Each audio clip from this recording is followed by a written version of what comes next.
What up, Pittsburgh Steelers fans? It's Matty P here with another episode of Steelers Touching Under. We are looking at Matt Canada. What's he getting wrong with the offense? What position is he not using compared to what they've done previously? And can they turn it around? Now, look, it's funny. I've come to record this video for you. I've woken up in my morning, and you know what's interesting?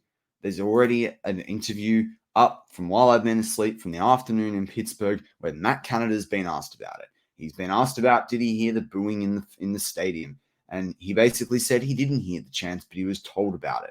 And then he talked about the players and the coaches and confidence and about getting it right. And they've not put it on the field in the first two games. Big whoop. Like, I think everyone knows that that's been the case. Talking about the fan passion and wanting to win and how that comes into play. Basically not answering the question in the first snippet of the interview. But then he did say, until they start doing that, there's going to be frustration. Again, a duh moment, but at least he recognizes what that is.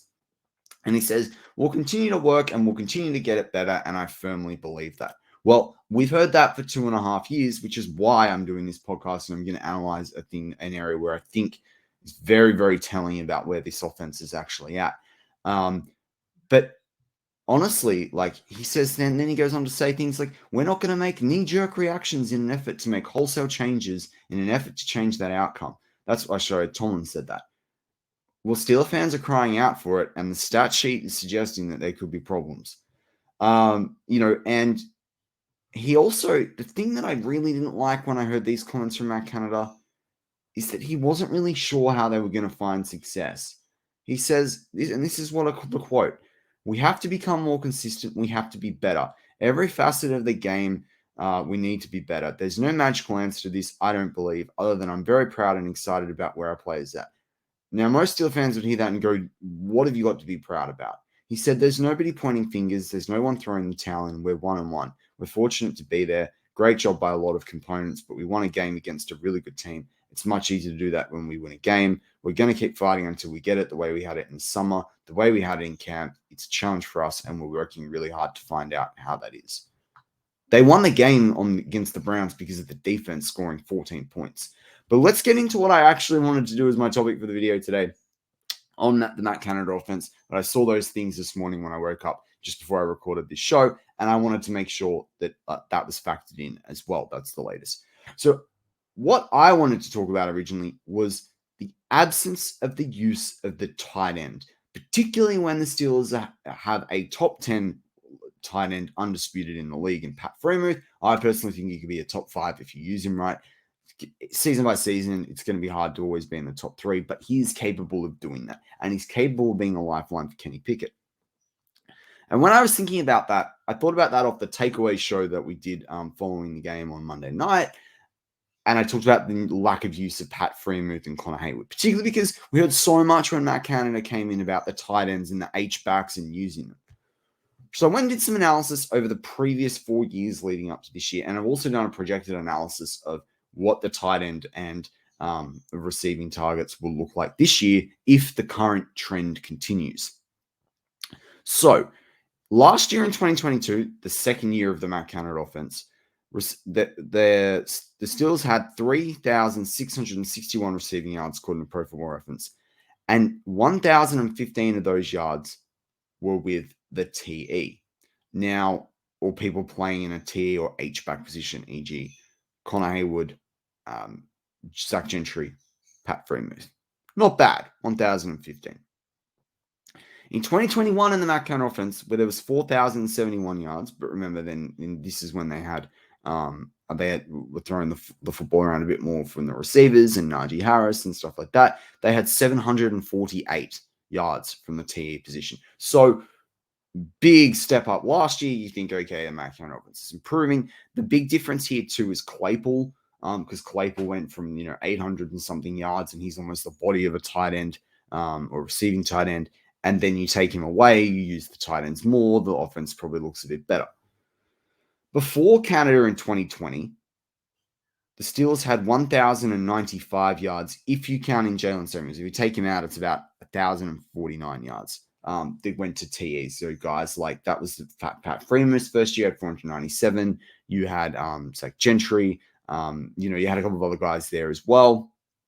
So 1,049 yards, not too bad. Actually, it's the best in the last 4 years. And then in 2019, which was back with Randy Land, back with Mason Rudolph and Duck Hodges when Ben Roethlisberger was out with the elbow injury, they had 704 yards if you include Samuels. And Samuels did play a lot of that H-back role in the receiving. So, you take him out, it was like 46 yards. So it's like 650 yards. So there's not much difference between Randy Land and Matt Canada, but a lot of us didn't like Randy Land, although I think some of us wish Randy Land was back at this point. So I didn't really solve my question about whether Titans being used more, but it is interesting that you take out Claypool and the Titans don't only go up by a little bit, and that's after obviously they took him in the 2020 draft. So then I sort of said, well, if they did it today, based on the stats that they have from the first 2 games, they've got 24 yards that have been of receiving that have been caught by Connor Haywood and Pat Freeman. You times that point by 8.5 over a regular season, 17-game season, you get 204 yards. That's where this offense is headed. Now, before I did the projection on the yards for this season, I then went and looked at some rushing yards. I'm not going to go through all those numbers.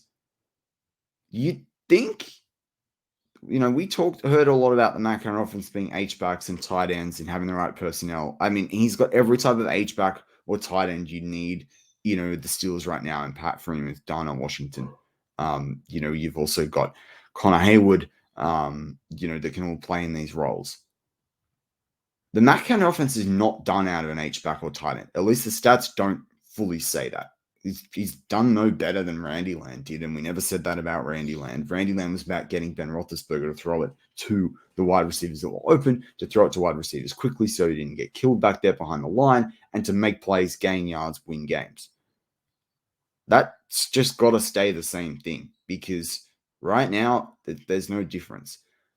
But what it says to me is the Matt Canada game is about rushing yards. And you sit there and you go, hang on, what? Matt Canada game is purely about rushing yards? And yeah, to me, it can only be about rushing yards because the Steelers clearly don't, under Matt Canada, clearly don't use the tight end in the way that we all sort of have been advertised over the last few years.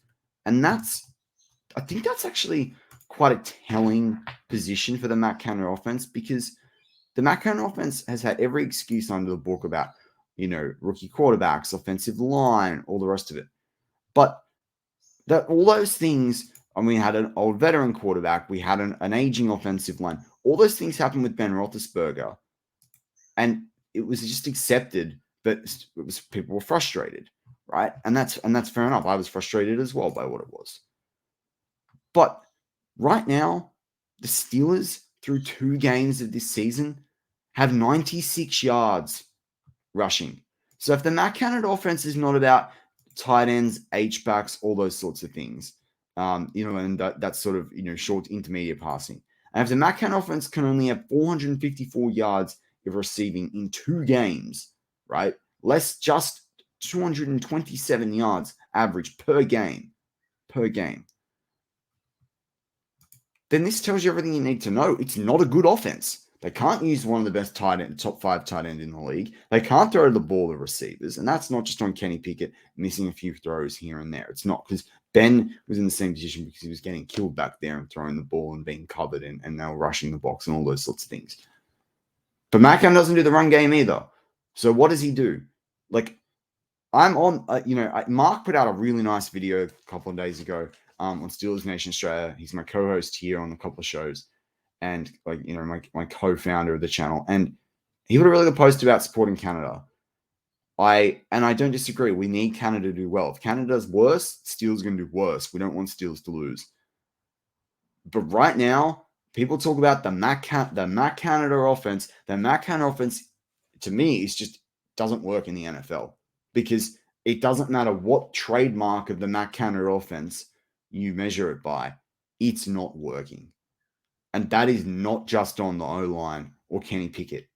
That's on Canada, because there were issues with the O-line and there were issues with the quarterback, whether it was Ben Roethlisberger being injured in 2019 for the last 4 years, or Ben Roethlisberger being old, or even Ben Roethlisberger in the first year of the conference when it didn't work for the first 3 quarters, and then Big Ben drew up plays in the dirt for at least half the games. and Steelers won games. Kenny Pickett improvises last year, the Steelers win games. The common denominator in all this is Matt Canada. I hate to say it. I don't like his attitude in press conferences. I never have. I think it's abominable. I think it's, I think it's it's very much a conscious being asleep at the wheel. The offense seems like that as well. That's actually probably a perfect description for the offense. And here we are, Steel fans, going, holy heck, how are we wasting the defensive talent of Highsmith, TJ, Minka, Hayward, even though he's out injured. And I think Holcomb's really going to come along as well. And now we've got JPJ in the mix and Benton and Herbig. We've got big names that can do things on this defense to the point they have to score 2 touchdowns to win a game. That's not going to happen the rest of the 15 games on the schedule.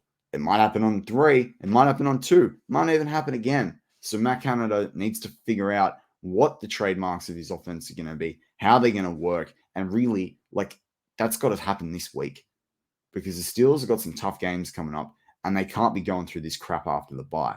But as Steelers fans, all we can do is hold out hope. We can hold out hope that Matt Canada can see the light, can see the talent of Pat Freiermuth out there. Now, people will come back to me on this video and say, oh, check the all 22, Pat Freiermuth won't open or not. But the point about it is that the Matt Canada offense, in whatever we've heard about it, does not fire. He doesn't know how to use the big guys. The only person, the oddest thing was when I look back at Claypool's yardage, I'm like, Claypool, talent, attitude, he has talent.